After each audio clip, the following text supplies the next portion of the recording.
Olá, espero que esteja tudo bem com você. Começa agora a apresentação do nosso trabalho de Ciências, Tecnologias e Sociedade.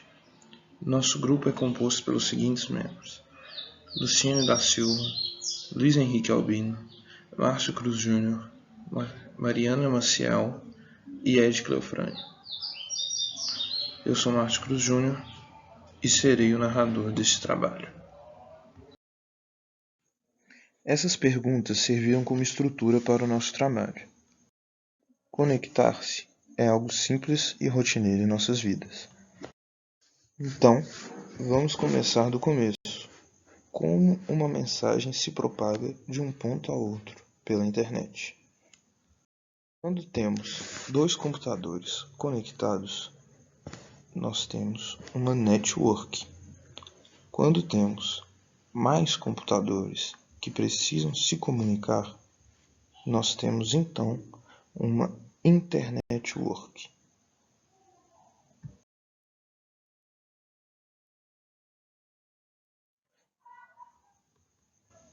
As regras dessas conexões são chamadas de protocolos de internet. Nosso acesso ocorre quando conectamos a uma rede maior. O Internet Protocol é o endereço de cada um dos pontos dessa rede, e cada ponto dessa rede consiste em um computador que se interliga em outros, formando teias de rede. Para que essas redes se conectem, existem milhões de cabos espalhados pelo mundo, muitos até no fundo dos oceanos, interligando continentes. A mensagem que enviamos é dividida em várias partes, que são chamadas de pacotes de dados e percorrem caminhos distintos. No final da trajetória, por conta do protocolo de internet, o dispositivo receptor sabe como juntá-las e formar a mensagem original.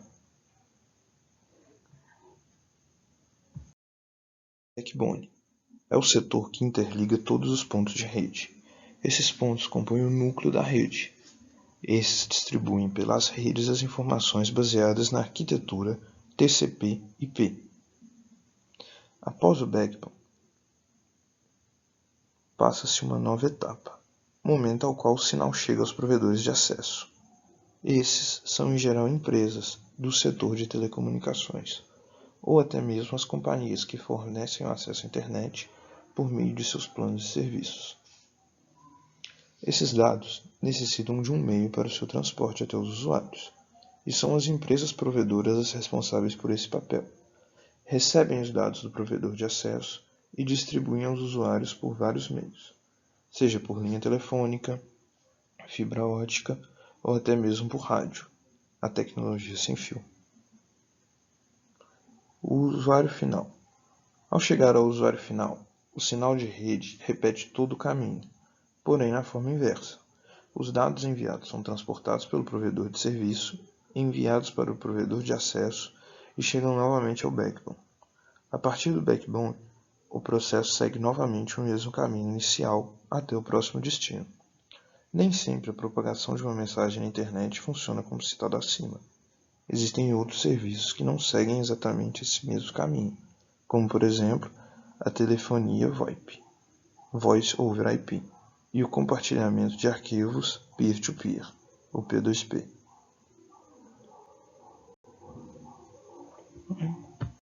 Então, vamos à nossa segunda pergunta.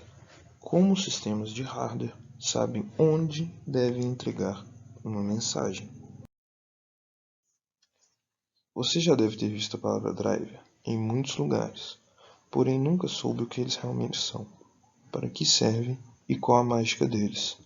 Então, afinal, que bicho é esse que sempre complica a vida dos usuários?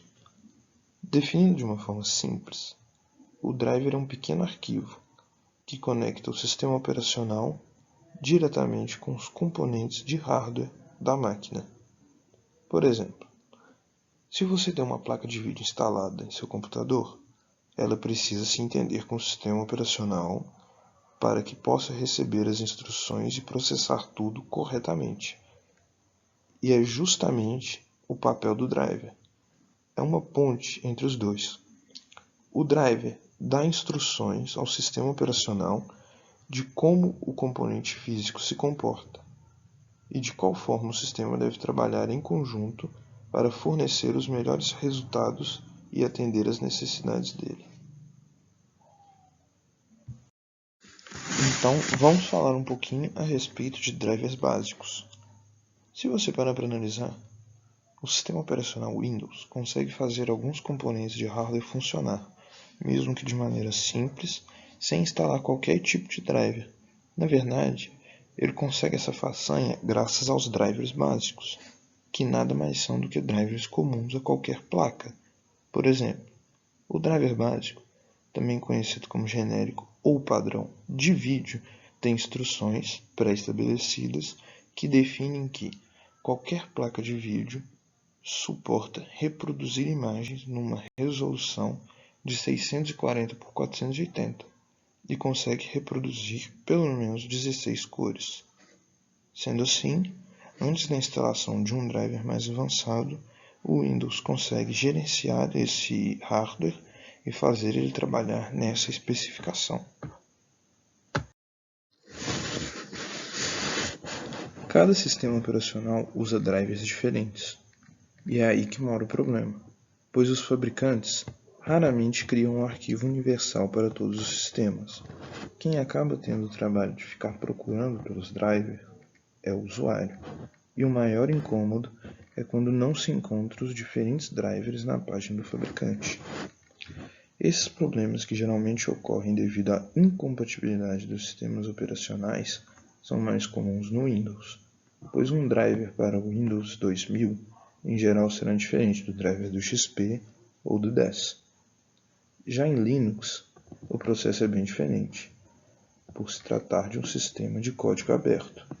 Os drivers são facilmente criados pelos usuários mais experts em programação. E mais, as distribuições de Linux em geral vêm capacitadas a utilizar quase que automaticamente qualquer componente dos computadores atuais, sem a necessidade de instalar os drivers manualmente. Uma coisa é certa: os fabricantes de placas de vídeo, periféricos e hardwares em geral para computador nunca conseguem criar uma versão definitiva para seus produtos. A culpa nem sempre é dos fabricantes, mas assim dos programadores, que sempre utilizam novos recursos em seus aplicativos e programas, sendo que os drivers desses hardwares não estão habilitados a processar tais recursos. Sendo assim, os fabricantes de itens sempre estão passo atrás para poder oferecer um suporte adequado ao consumidor. Não importa qual seja o componente, ter a última versão instalada sempre é o mais recomendável. Ainda que as versões anteriores dos drivers permaneçam mais rápidas, a última é a única que oferece total compatibilidade com novos arquivos, e com certeza a única que trará menos dor de cabeça ao usuário. Bom, para fechar o nosso trabalho, vamos responder a terceira e última pergunta. Que diferença existe entre enviar uma mensagem curta, como por exemplo um texto, e enviar uma mensagem longa, como por exemplo um vídeo? A diferença está no processamento requerido para os tais dados enviados e recebidos por computadores. Portanto, para uma simples mensagem, será necessário pouco processamento de dados, enquanto que, para o envio de um vídeo, o processamento de dados será bem maior. Porém, como os processadores atualmente fazem o seu trabalho em frações de segundos, é praticamente impossível perceber tal diferença de tempo. Tanto uma mensagem quanto um vídeo serão enviados e recebidos da mesma maneira. O que diferencia uma imagem de um vídeo é o método como tal conteúdo será processado para ser mostrado para quem estiver utilizando o computador.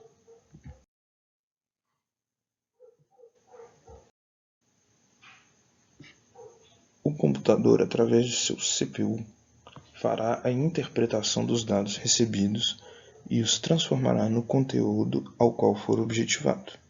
Para a realização de tal transformação, o processador utiliza de sistemas binários, onde para cada letra, número e caractere há um valor binário, e para cada cor também haverá um valor. Para que uma imagem seja projetada no monitor, o CPU envia informações de cada pixel ao monitor, que são pequenos quadrados na tela, e na medida que as cores vão preenchendo os quadrados, as imagens vão se formando. E, para que seja formado um vídeo, será necessário várias imagens passadas, uma após a outra, de tal maneira que o cérebro humano não seja capaz de acompanhar a velocidade de troca de imagem, e assim será formado o vídeo.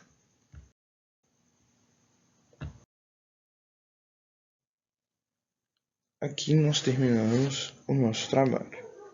Espero que tenha ficado de uma forma objetiva e clara, que possibilite um fácil entendimento de tudo aquilo que nós pesquisamos e gostaríamos de transmitir. Muito obrigado.